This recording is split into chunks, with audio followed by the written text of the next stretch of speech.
Buen día a todos mis estudiantes y a las personas que están viendo este video.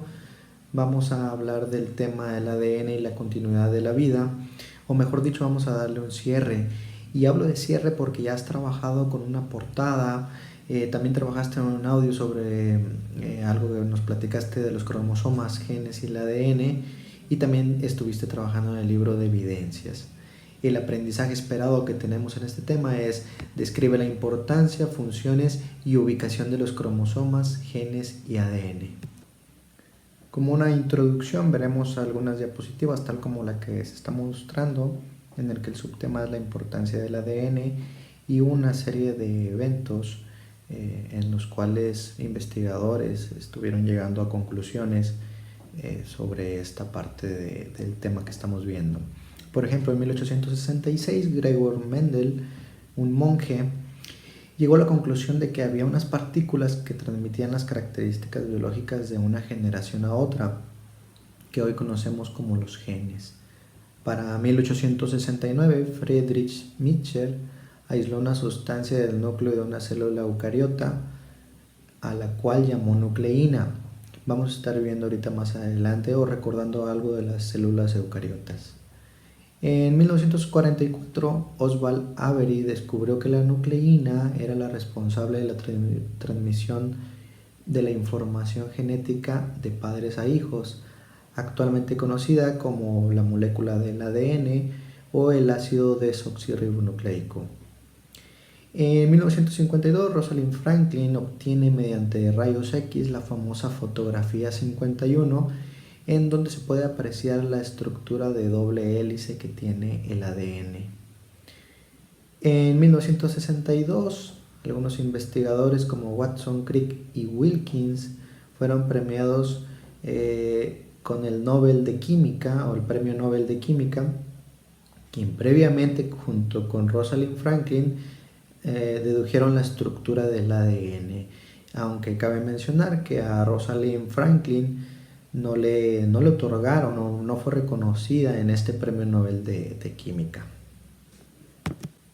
En esta diapositiva, con el subtema ADN, instrucciones de vida, ya empezamos a observar dónde se encuentra el ADN, que es algo que nos dice el aprendizaje esperado sobre la ubicación. Nos dice que el ADN o el material genético se encuentra en las células de los organismos eucariotas, en las células eucariotas, dentro del núcleo, el cual está rodeado por una membrana. Podemos ver en la imagen la célula eucariota, que tiene su núcleo bien definido y rodeado por una membrana celular. También podemos observar que en las células procariotas habíamos dicho que el núcleo está difuso en el interior de la célula, compartiendo el lugar con los demás organelos. Por lo tanto, no hay una membrana nuclear. Y en las células procariotas es donde se encuentra el ADN. Para recordar algo sobre las células, retomé esta imagen o mapa conceptual de los primeros capítulos que vimos en el ciclo escolar, en donde nos habla que las células pueden ser procariotas o pueden ser también eucariotas. Y se caracterizan por lo siguiente: en las células procariotas presentan su material hereditario o genético, el ADN, difuso en su interior, algo de lo que habíamos ya visto en la diapositiva anterior. Mientras que en las células eucariotas presentan ese material hereditario o genético, ADN, rodeado por una membrana. Esta es la membrana nuclear, la membrana del núcleo. Algunos ejemplos de organismos que presentan este tipo de células, hablando de las procariotas, son las bacterias. Y ejemplos de organismos que presentan células eucariotas tenemos a los protozoarios, hongos, algas, animales, seres humanos, plantas. En esta diapositiva vamos a ver la ubicación de los cromosomas, genes y ADN, algo que nos habla del aprendizaje esperado. Del lado izquierdo tienes cuadros de texto en donde nos dice que los seres humanos están formados por más de 36 billones de células. Vamos a enfocarnos a las células. Dentro de las células tenemos el núcleo de las mismas, es uno de los organelos. Dentro del núcleo hay cromosomas, los cuales están formados de ADN. Y el último escalón que tienes del lado izquierdo, varios segmentos de ese ADN se les denomina genes. Entonces ya puedes ver una secuencia: células, núcleo de las células, cromosomas, el cromosoma está formado de ADN y estos segmentos de ADN forman lo que son los genes. Del lado derecho tienes tres imágenes. La primera es una imagen de unas personas, ¿verdad? Y si hacemos como un zoom hasta nivel de células, podemos ver que dentro de las células se enfocan al núcleo y dentro del núcleo están los cromosomas. Luego tienes una imagen del lado derecho donde se viene la estructura doble hélice del ADN con sus bases nitrogenadas, de las cuales vamos a hablar más adelante.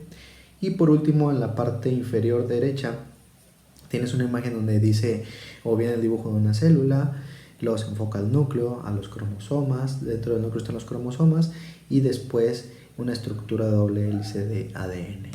Vamos a hablar de cromosomas. ¿Qué son los cromosomas? Son estructuras con apariencia de hilo que se encuentran en el núcleo de las células, como ya habíamos visto en la diapositiva anterior, y están formadas por enormes fragmentos de ADN, el cual se encuentra empaquetado, compactado y enrollado alrededor de proteínas llamadas histonas. Sus funciones son controlar todas las actividades de una célula viva, son esenciales durante el proceso de división celular, del cual vamos a hablar en la siguiente diapositiva, y son responsables de la replicación, división y creación de células hijas, las cuales contienen secuencias correctas de ADN y proteínas.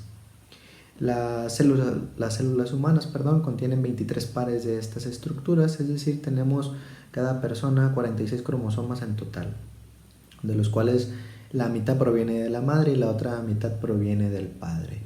Cada par de cromosomas tiene distinta forma y tamaño, y del lado derecho puedes ver una imagen que es un cariotipo, que es el conjunto de cromosomas de una célula. Los cromosomas y la división celular. En este subtema se habla propiamente de lo que te había mencionado sobre la división celular, concepto que se llama mitosis, y el cual consiste en que una célula se divide y genera dos células hijas que son exactamente iguales. Y retomé esta imagen porque me parece la explicación que viene aquí me parece sencilla y algo fácil de entender. En las primeras dos esferas que podemos ver de esta imagen, dice que en la célula madre, la que se va a dividir, cada cromosoma se duplica o se hace doble. Es decir, si te fijas en la primera esfera, tienes el cromosoma y cada uno de ellos se hace doble. Para el tercer dibujo ya podemos ver algo como si se estuviera partiendo, como forma de cacahuate, así lo noto yo, y nos dice que los cromosomas dobles se dividen y quedan como originalmente estaban, o sea, sencillos. Puedes ver en el tercer dibujo cómo están los cromosomas dobles, y luego para la cuarta figura ya se vuelven a dividir como en la primera esfera. Y por último, la célula resultante de la división o células hijas reciben una dotación completa de cromosomas. A este proceso se le llama división celular o mitosis. Retomando algo de lo que hemos visto, podemos ver en esta diapositiva, o nos dice, mejor dicho, si pudieras ver muy de cerca tus células, observarías lo siguiente. En el núcleo de las células hay cromosomas. Los cromosomas están formados de fragmentos de ADN empaquetados. El ADN está compuesto de genes, o esa estructura de ADN, algunos segmentos son los genes. Los genes se forman de secuencias de bases nitrogenadas. Ahorita te voy a explicar algo de las bases nitrogenadas. Y por último, las bases nitrogenadas contienen la información que te hace ser una persona única e irrepetible.